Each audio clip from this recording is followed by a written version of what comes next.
I want to talk to the families out there right now.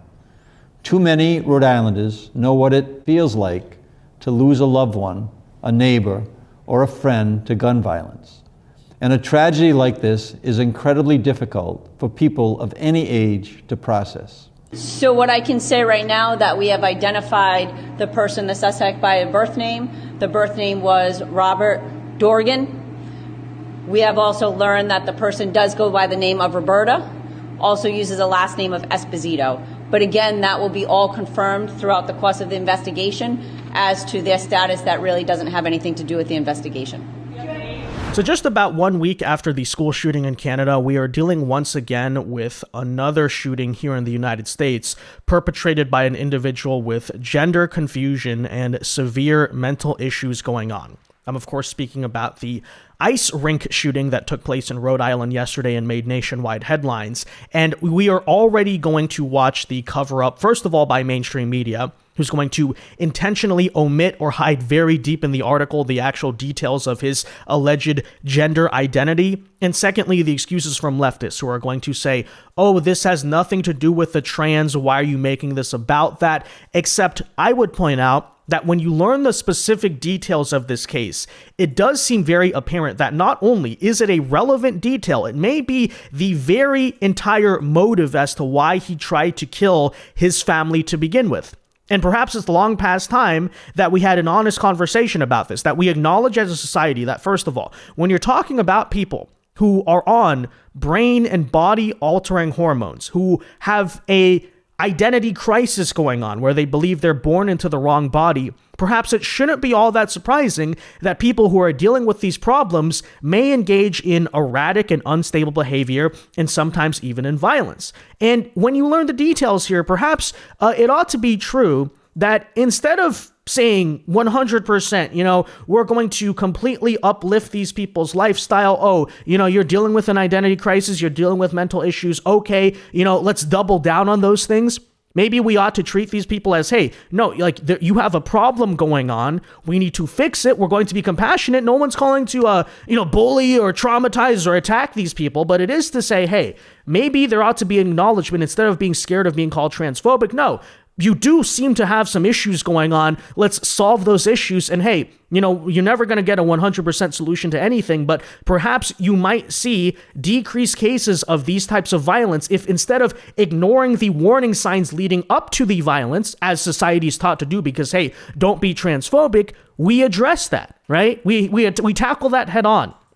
But anyways, that said, let's get into the full details here. Again, the suspect's identity of the Rhode Island shooting has come out, and perhaps it shouldn't be all that surprising. So let's get into it. First of all, do us a favor. If you enjoy our content, make sure you hit that like button down below. Subscribe to the channel if you are new. That's the best way to support our work, and it also ensures that you can stay up to date with all of the latest news and coverage. And that said, what do we now know? Well, a suspect accused of shooting and killing 2 people at a Rhode Island ice rink on Monday before killing himself was identified as transgender and had a history of past family conflict over his gender identity, according to a local news outlet and citing court documents there. The court records here show that Robert Durgan, the shooter, had been involved in multiple disputes with relatives in recent years, including allegations that tensions escalated after he underwent gender reassignment surgery, according to the outlet.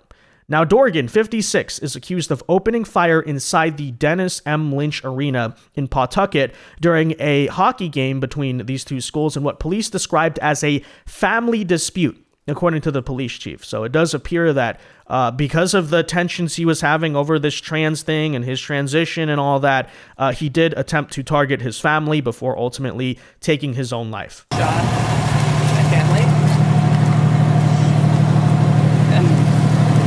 Dead now. She described that shooting suspect as her father. She came out of the police department behind me here in tears after presumably being interviewed by police. My father was a shooter. What happened?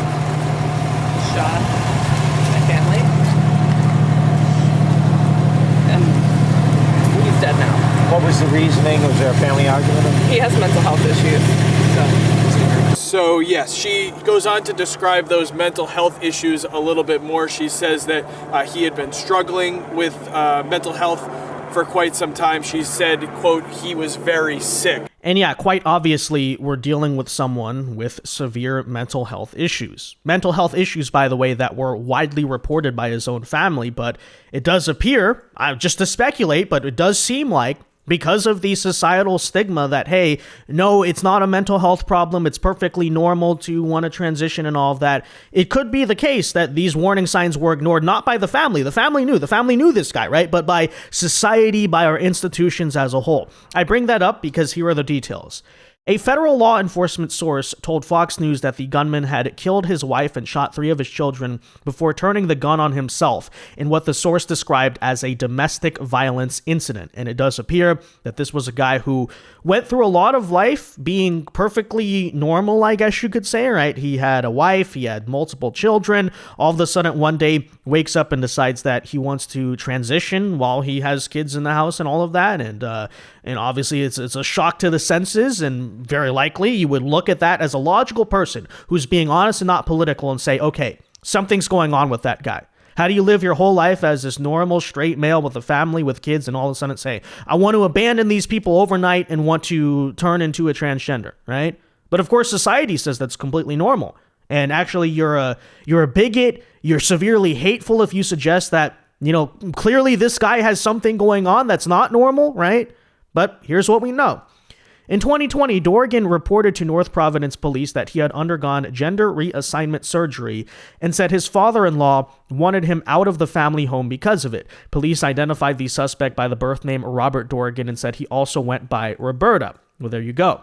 According to the court documents cited by the news outlet here, Durgan had alleged his father-in-law used a derogatory term for transgender individuals and threatened retaliation if he did not move out of the house, which he appeared to be refusing to do. The father-in-law was charged at the time, though prosecutors later dismissed the case. Now, I'm sure that some of the activists here are going to point to that and say, well, that's because he was bullied for being transgender, right? The father-in-law was treating him bad, to which I say, okay, I don't know the father-in-law. I don't know if he acted reasonably or not. But what I would point out about all of this, folks, is that, okay, we all deal with problems in life. We deal with bad people. People are mean to us. A lot of people don't get along with their in-laws. How does that translate to you killing your own family, right? No, that no matter what, you're still dealing with someone here who has mental health issues. Yes, you are mentally ill if your response to all of that is to inflict violence, not even against the father-in-law here, it appears, against your own ex-wife and your own children, right?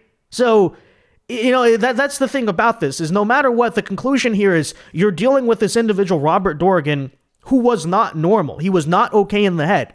There's nothing you can use to get around that. You can't say, oh, he was bullied into being severely mentally ill. Okay, again, a lot of people deal with bad stuff in life. People are mean to us, some really bad traumatic stories.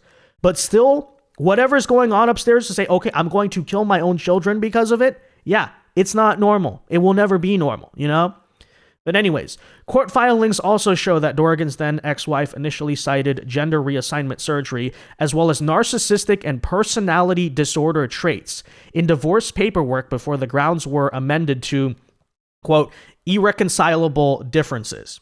So you notice that it's not just about the reassignment surgery. It's also having to do with, hey, the way he was acting, clearly very erratic. Clearly, in retrospect, I think the ex-wife has plenty of reason to look at that and say, okay, there's a reason I wanted to get out of this marriage because, look, you're dealing with someone who is highly unstable. She was trying to essentially tell that to the world. And for whatever reason, to whatever extent it needed to, the world didn't notice. You know what I mean? The divorce was finalized in 2021. Durgan apparently was living in Jacksonville, Florida at the time and working as a truck driver. It goes on here in 2020. Durgan accused his mother of assaulting him and acting in a violent, threatening, or tumultuous manner, according to police records. So, a lot of family troubles here. The mother was charged with simple assault, and the case there was later dismissed as well. But again, so that translates to him saying, I'm going to attack my own kids because of it. As to their status, that really doesn't have anything to do with the investigation. So again, we're dealing with someone here who obviously belonged in an asylum. They had severe mental issues. They should have been institutionalized. But obviously, that would never happen in our modern society. It wouldn't even be a consideration because that would be labeled too offensive. It would be transphobic. It would have to suggest that, hey, maybe sometimes these people who are not acting normal actually aren't normal and society shouldn't treat them as such. There would be a huge public outcry if that had happened beforehand, right? You know? Oh, there's no mental health issues going on, guys. It's perfectly normal. We should just never even take a look at it. Never even question a person like this and say, hey, is everything all right with your life? No. How dare you? It's perfectly okay. And then unfortunately, this is the response. This is the outcome that you can sometimes get as a result of that. And perhaps it's long past time that we have a serious societal conversation about it. Instead of getting the deflections from the other side that, it was actually the fault of his family because they were mean to him. Again, so that justifies violence against people who, in this case, are actually innocent of that, right? It's not even the father-in-law or the mother that he targeted, I mean, I guess left-wingers seem to believe that in a lot of cases because you seem to notice that these are people increasingly in our society who justify a lot of different types of violence, including towards the innocent because, hey, something about our social revolution or whatever. So I guess maybe reasonability from the other side of this is not really to be expected, but you'll probably see that excuse. We may even see them attempt to deflect and say that this person was a far-right extremist despite the fact that it's a trans individual. Does that really represent far-right extremism? But some alleged their social media posts do seem to suggest he might have been a fan of people like MTG and Thomas Massey, to which I say certainly does not represent our wing of the right-wing movement. I don't even know if you would necessarily call it right-wing these days, but, still even then, I'm not here to attack MTG and Massey because of it. It has nothing to do with politics in this case, right? It is clearly someone who targeted the family not for political purposes, but directly because of this whole trans issue and what it meant to do with the family. He was severely mentally ill, and yes, should not have been labeled as normal when he was not normal. It's that simple. So, anyways, there you essentially have it. We'll keep you posted on this if any new shocking details come out. But again, just another case of someone who clearly had mental issues. Clearly, they should have been taken seriously by society. They were not, and it resulted in unfortunate and tragic violence. And prayers to the family. It's just a horrible situation all around. But that said, guys, let me know your thoughts. Be sure to leave a like on this video, subscribe to the channel if you're new. And until next time, God bless and peace.